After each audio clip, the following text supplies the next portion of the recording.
사랑하는 형제자매 여러분, 오늘 우리 함께 11월 16일 아침 기도회를 드리도록 하겠습니다. 우리 함께 찬양 주 앞에 올려드립니다. 나의 주 나의 하나님이여 주를 경배합니다. 주 사랑하는 나의 마음을 주께서 아시나이다. 나의 주 나의 하나님이여 주를 경배합니다. 주 사랑하는 나의 마음을 주께서 아시나이다.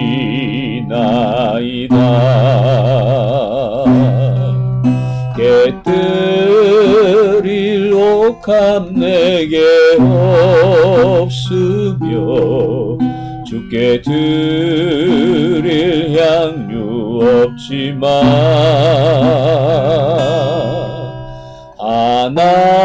하나님 형상대로 날 빚으사 내 영을 내게 부어주소서. 나의 주 나의 하나님이여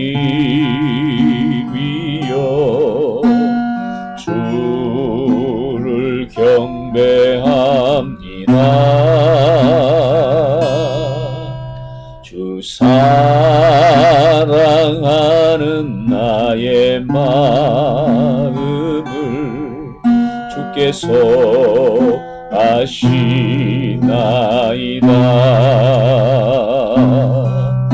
고통 속에 방황하는 내 마음 주께로 갈 수 없지만 저항할 수 없는 은혜로 주님의 길을 걷게 하소서. 나의 주 나의 하나님이여 주를 경배합니다. 주 사랑하는 나의 마음을 주께서 아시나이다.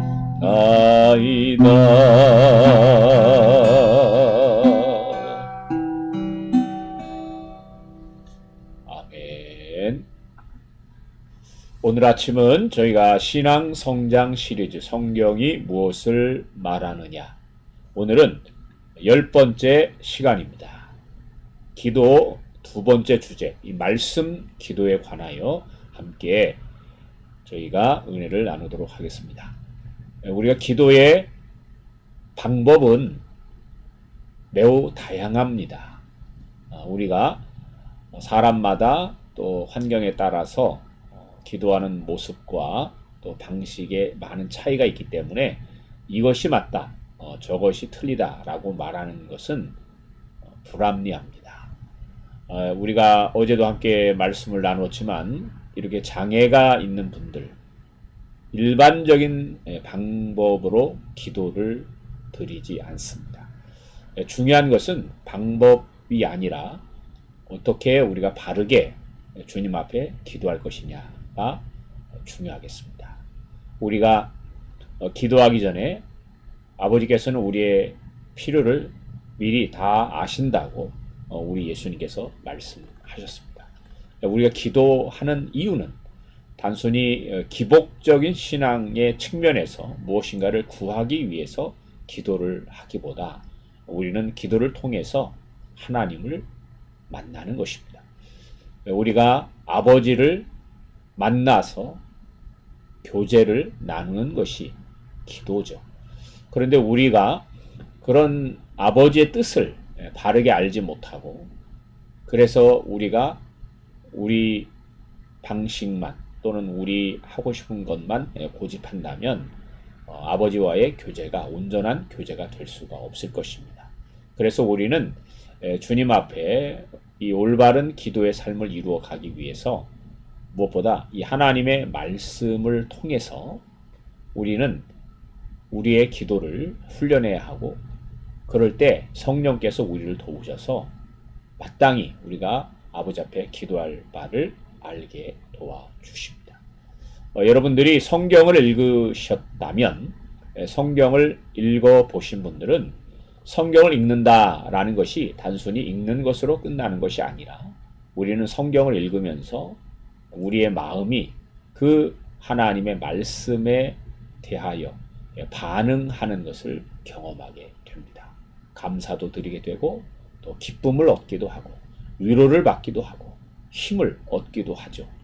또는 우리의 죄를 깨달아서 회개의 시간을 갖기도 하고, 우리는 그 말씀을 읽는 그 자체가 단순히 읽는다라는 것으로 끝나는 것이 아니라 우리의 영이 주님의 말씀에 반응하는 것을 알게 됩니다. 정말 살아있는 교제가 말씀을 읽는 가운데 이루어지는 것이죠. 그래서 이렇게 말씀 기도가 자연스럽게 구원받은 그리스도인이라면 성경을 읽으면서 말씀과 우리 자신의 영혼이 함께 소통하고, 또 교제를 나누고 대답하고 또 묻기도 하고, 이런 다양한 은혜를 누리게 됩니다.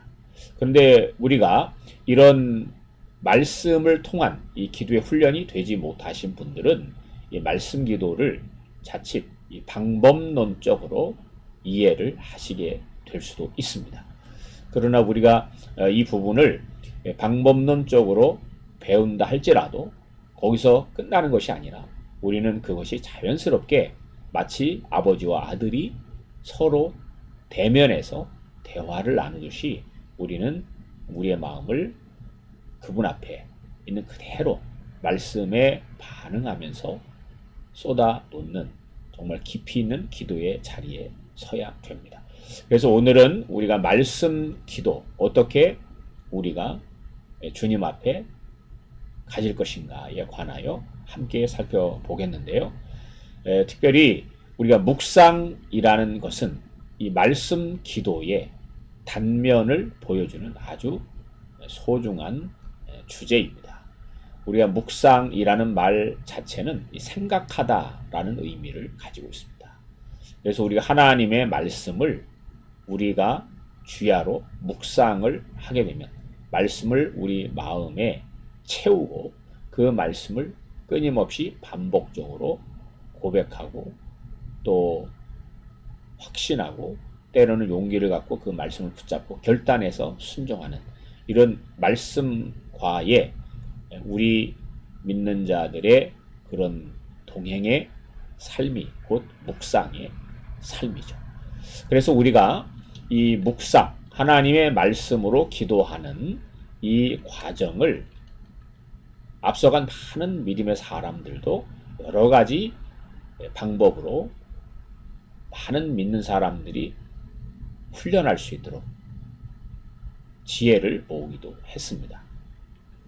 우리가 유진 피터슨이라는 사람은 이 책을 먹으라 라는 책을 통해서 이 말씀 기도를 어떻게 할 것이냐 라는 측면을 잘 다루어 주고 있습니다. 여러분, 우리가 그래서 이 책을 먹어라 라는 이 책 속에 나오는 유진 피터슨의 이 말씀 기도의 단계는 이렇게 5가지 단계 또는 4가지 단계로 말하기도 하는데, 이렇게 5가지 단계로 정리를 합니다. 이걸 중세 시대에는 렉시오 디비나라는 표현을 쓰기로 했는데, 우리가 이 순서를 보면 1단계는 읽기, 2단계는 묵상, 3단계는 기도, 4단계는 관상, 5단계는 살기. 자, 이렇게 되어 있습니다. 좀 복잡하게 보이죠? 그러나 이 부분이 우리가 주님의 뜻을 구하고 사모하는 마음을 가지면 이렇게 단계를 정하지 않아도 자연스럽게 우리는 성경을 읽으면서 이와 같은 삶을 우리가 살아가는 것을 경험하게 됩니다. 그러나 그것을 좀 이해를 돕기 위해서 이렇게 구분을 해 놓은 것이죠. 그래서 우리가 성경을 읽게 되면 그 성경을 읽으면서 우리는 끊임없이 생각을 하게 되죠. 이제 묵상으로 발전해 가는 것입니다. 단순히 읽는 것으로 끝나는 것이 아니라 묵상, 생각하는 것으로 발전해 가죠. 그리고 읽는다라는 것은 다른 표현으로 말하자면 듣는다라고 말할 수 있습니다. 하나님께서 당신의 말씀을 통해서 우리에게 하시는 것을 우리가 듣는 것이죠. 그것이 바로 읽기다라고 말하겠습니다. 그리고 그런 말씀에 대하여 우리가 생각하고 또 곱씹는 그 과정이 바로 묵상의 과정이 되겠습니다. 자, 이런 묵상의 과정을 통해서 주님의 말씀을 듣게 되었을 때 우리는 그것을 가지고 아버지 앞에 기도하죠. 여쭤보기도 하고 또 부탁드리기도 하는 이런 시간을, 말씀을 드리는 시간, 바로 기도입니다. 그리고 네 번째가 관상인데요. 이 관상이라는 것은 마치 내가 그분 앞에 있는 것처럼 믿음의 실제화를 경험해가는 것이 바로 관상이다라고 이해하시면 되겠습니다. 그래서 우리가 막연한 것이 아니라 정말 내가 그분과의 살아있는 교제 속에 있다라는 사실을 우리가 분명하게 인식하고 그분 앞에 서도록 우리가 집중하는 것이 바로 관상이죠. 그리고 이런 관상의 시간을 통해서 우리는 우리의 삶을 더 헌신적으로 주님께 드리게 되고 순종의 삶을 이어가게 됩니다. 자, 그래서 우리가 유진 피터스는 이렇게 5가지 단계로 구분을 했는데 이와 같은 과정들은 우리를 돕기 위해서, 이해시키기 위해서 구분을 해 놓은 것이지 꼭 이런 순서대로 진행이 되는 것도 아닙니다.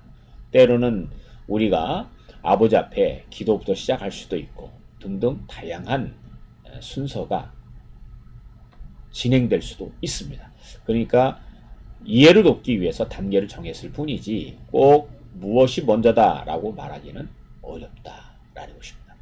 저는 개인적으로 이런 말씀 기도 훈련을 통해서 우리 자신이 어떻게 주님과 더욱 깊은 교제의 삶을 누릴 것인가 라는 측면을 고민하다가 저 나름대로 저에게 도움이 됐던 과정을 소개시켜 드리려고 합니다. 첫째는 무엇이냐면 갈망입니다. 우리가 주님을 사모하는 마음을 갖고 우리는 말씀 기도를 시작해야 합니다. 여러분, 우리가 주님을 갈망하지 않는 사람은 말 그대로 무미건조한 이 방법론에 빠지게 되고 그 자리에서 멈추게 될 것입니다. 그런 분들은 별거 아니네, 또 말씀기도 해도 자기에게 와닿는 게 없는 것처럼 본인 스스로 느낄 수도 있습니다. 그건 왜 그러냐면 그 사람의 마음속에 정말 하나님과의 인격적인 만남에 대한 갈망이 빈약하기 때문입니다. 그래서 마치 시편의 고백처럼 사슴이 시냇물을 찾기에 갈급함 같이, 그죠? 이렇게 하나님을 사모하는, 하나님과의 만남을 그리워하는 이런 갈망하는 마음, 이게 바로 말씀 기도의 시작입니다. 그리고 우리는 갈망할 뿐만 아니라 동시에 내가 기도하는 이 자리에, 내 곁에 주님께서 함께하고 계신다라는 것을 인정하는 것입니다. 그래서 우리 자신이 주님 앞에 서 있음을 기억해서 우리가 철저한 믿음 위에서 주님과의 교제 시간을 갖게 되는 것이죠. 우리가 오래전에 어떤 형제가 이 훈련을 할 때, 기도의 훈련을 할 때 이렇게 인도를 합니다. 지금 이 자리에 하나님께서 너와 함께 계시는데, 우리의 기도를 들으시는데 그 하나님 앞에 너는 어떻게 기도하겠니? 그리고 그런 마음으로 함께 기도하자. 이렇게 얘기했을 때 그 형제가 정말 기도를 시작해서 거의 2시간 이상을 멈추지 않고 기도를 하고 그는 뜨거운 성령의 임재를 체험했다고 합니다. 그러니까 이러한 마음 자세죠. 그러니까 주님이 여기에 계시다라는 이 굳건한 믿음. 저와 여러분도 마찬가지 아니겠습니까? 기도할 때 그냥 막연하게 또는 말을 많이 하는 이런 형태에 치우치기보다 정말 이런 살아계신 하나님의 임재 앞에 자신이 나아가는 것이 더욱 중요합니다. 그래서 이런 갈망하는 마음을 가지고 주님께서 임재하신다라는 것을 인정하는 것이 바로 2번째 단계가 되겠습니다. 자, 3번째는 바로 말씀으로 듣기입니다. 그래서 우리가 이와 같은 주님의 임재 가운데 우리가 성경을 읽는 것이죠. 이 성경을 읽는다라는 것은 곧 듣는다라는 것입니다. 그리고 나서 우리는 그 말씀에 대하여 화답합니다. 그래서 우리가 이 말씀 기도 훈련을 할 때 우리는 성경을 읽으면서 모든 구절에 아멘으로 화답한다거나 정말 말씀을 읽으면서 그 말씀이 내 영혼에게 감동을 주고 은혜를 줄 때마다 그곳에 멈추어서 주님과의 더 깊은 교제를 나누는 시간을 보내는 것입니다. 이게 바로 화답하기입니다. 그래서 여러분 이 시간에는 그런 화답의 시간에는 정말 하나님의 은혜를 더 체험할 수 있고 우리는 그 곳에서 주님과 함께 거하기를 원하는 간절한 마음이 우리 안에서 솟아나는 것을 경험하게 되기도 합니다. 그래서 우리는 이러한 과정 중에 온전하신 하나님의 뜻을 명확하게 깨닫기 위해서 계속해서 주님께 질문도 드리고 또 결국에 하나님의 뜻이 확고해지면 우리는 또 순종의 발걸음을 내딛게 되는 것입니다. 자, 그래서 여러분 우리가 이 말씀 기도 이와 같은 과정 속에 진행이 되는 것이고 특별히 말씀 기도를 우리가 풍성하게 잘 감당하려면 훈련을 하는 것이 필요하고 제가 특별히 추천하는 방법은 대화식 기도입니다. 대화식. 그래서 우리가 자녀가 아버지에게 또는 어머니에게 찾아와서 일일이 하루 종일 있었던 일들을 이야기하는 것처럼 우리도 하루를 보내게 되면 그 하루를 마무리할 때는 주님을 독대하면서 오늘 하루 종일 있었던 것을 그분 앞에 일일이 말씀을 드리고 그 안에서 성령의 임재를 경험해 가는 것이죠. 이게 바로 이 대화식 훈련이 되겠습니다. 그래서 여러분 우리가 이 말씀 기도를 훈련할 수 있도록 도와주는 가장 좋은 성경이 바로 시편 119편입니다. 그래서 여러분 이 119편을 1절부터 마지막 절까지 한 구절 한 구절을 읽으면서 아멘으로 화답하고 정말 말씀을 사랑했던 말씀 기도의 삶을 살았던 우리 시편의 저자의 여정을 따라서 훈련하다 보면 정말 말씀 안에서 주님과 교제하는 것이 어떤 것이다 라는 것을 깊게 경험하게 될 것입니다. 그래서 여러분 개인적으로 말씀 기도를 열심히 하시고 정말 성경을 펴서 한 구절 한 구절 읽을 때마다 아멘으로 화답하고 그 말씀을 읽었을 때 여러분의 마음속에 와닿는 것들을 다시 아버지 앞에 아뢰고 그런 가운데 우리를 향한 아버지의 뜻을 여쭈어보고 그분의 뜻을 우리가 알게 되면 또 순종하면서 우리의 삶을 살아가는 것입니다. 그래서 말씀 기도의 가장 좋은 점은 이 말씀 자체가 성령의 뜨거운 임재를 가져다 준다는 것이죠. 그래서 우리 모두가 이 말씀 기도로 다져지는 훈련된 정말 신실한 주님의 자녀 되기를 예수님이 축복합니다.